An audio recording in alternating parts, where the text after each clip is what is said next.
Morning students, today's topic is electrolytic solution, means I factor.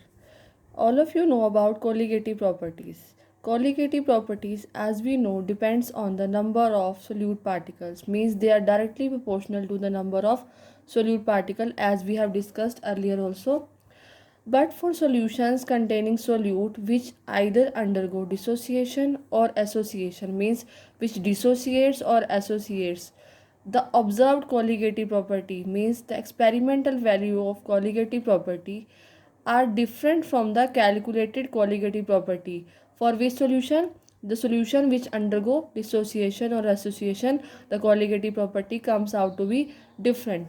To account for these discrepancies or deviations, we use the want of factor, means which is denoted by I, which is defined as the ratio of observed colligative property to calculated colligative property.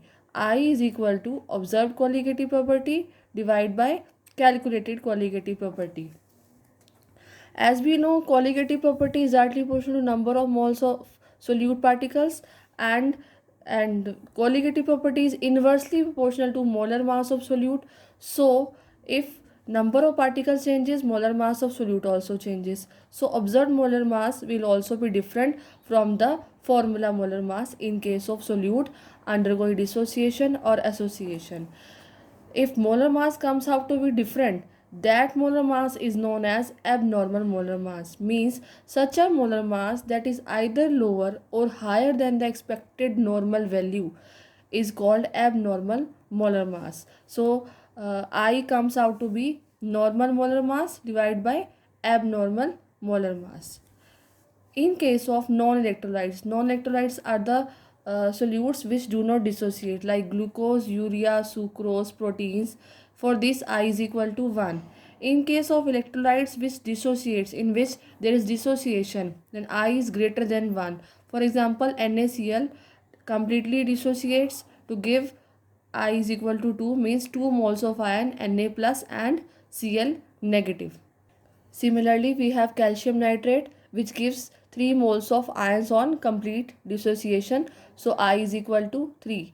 In case of solute which associate, means which dimerize or tetramerize, I is always less than 1. For example, acetic acid dimerizes. It forms dimer, a closed ring. In this case, number of particles decreases. As we know, colligative property is directly proportional to number of particles, so colligative property decreases. Now we will discuss the two cases one by one. First one is dissociation of solute. Dissociation, number of particles increases. Number of particles increases, so colligative property increases. The observed colligative property is greater than normal colligative property, and these are inverse, so observed molecular mass is less than normal molecular mass. Now we come to want of factor. I is equal to observed colligative property upon normal colligative property, or you can say I is equal to reverse of this. In case of normal mass, normal molecular mass upon observed molecular mass. For dissociation, I is greater than 1. We can calculate alpha, which is degree of dissociation, by this formula. Alpha is equal to I minus 1 upon n minus 1. N is the number of particles dissociated. Now you all know, for strong electrolytes, alpha is equal to 1, means strong electrolyte ionizes completely. Therefore, alpha is equal to, by this equation, I minus 1 upon n minus 1, alpha is equal to 1 because of strong electrolyte, then I is equal to n by this equation. For example, NaCl dissociates completely, Na plus and Cl negative. Number of particles 2, then I is equal to 2. Here number of particles 2 plus 1 is equal to 3. So I is equal to 3. For non-electrolytes which do not ionizes, I is equal to always equal to 1. Example, urea and glucose. In case question comes what is the value of urea or glucose, then I is equal to 1 because they do not ionizes. Like we have one question, K4FeCN6. This dissociates to give 4K plus FeCN6 4 negative. Then number of particles 4 plus 1, then I is equal to number of particles, means I is equal to 5. Now we come to the second case, that is association of solutes. Association means to assemble. Number of solute particles in solution decreases because particles aggregate. Observed colligative property is less than normal colligative property. Observed molecular mass is greater than normal molecular mass because they are inverse. I is equal to observed colligative property upon normal colligative property. For association, we can calculate alpha is equal to 1 minus I upon 1 minus 1 upon n. N is the number of particles associated. Now there are so many questions related to this topic, Van 't Hoff factor. I am discussing two numerical problems. Calculate osmotic pressure of a decimolar solution of calcium chloride at 27 degrees Celsius showing 80% degree of ionization.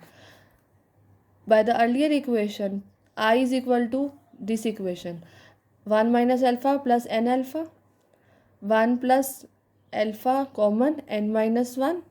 Alpha 80% ionization means 0.8, n is CaCl2, 3 ions, n is equal to 3. By solving we get I is equal to 2.6. Here you can also see I is greater than 1, so dissociation occurs. Now we have to calculate the osmotic pressure. Now observed colligative pressure. Here colligative property changes. Earlier we are using pi is equal to CRT, because here dissociation or association occurs, then we use pi is equal to ICRT. So I is 2.6. C concentration is decimolar. For decimolar, C is equal to 1 by 10. R you know 0.0821.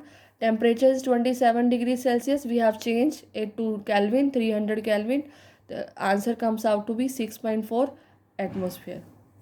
Now another numerical is calculate percentage degree of dissociation of an electrolyte XY2, which normal molecular weight is 164 in water. If observed molecular weight by measuring elevation in boiling point is 65.6, we have to calculate percentage degree of dissociation. Normal molecular weight is equal to 164. Observed molecular weight is 65.6. By the formula, I is equal to normal molecular weight divided by observed molecular weight. 164 divided by 65.6 equal to 2.5. I is greater than 1. Alpha is equal to I minus 1 upon n minus 1. Here number of particles xy2, x positive plus 2y negative, n is equal to 3. By putting all the values we get alpha is equal to 75%. By this we have completed this chapter number 2 solution, and you can ask the doubts anytime.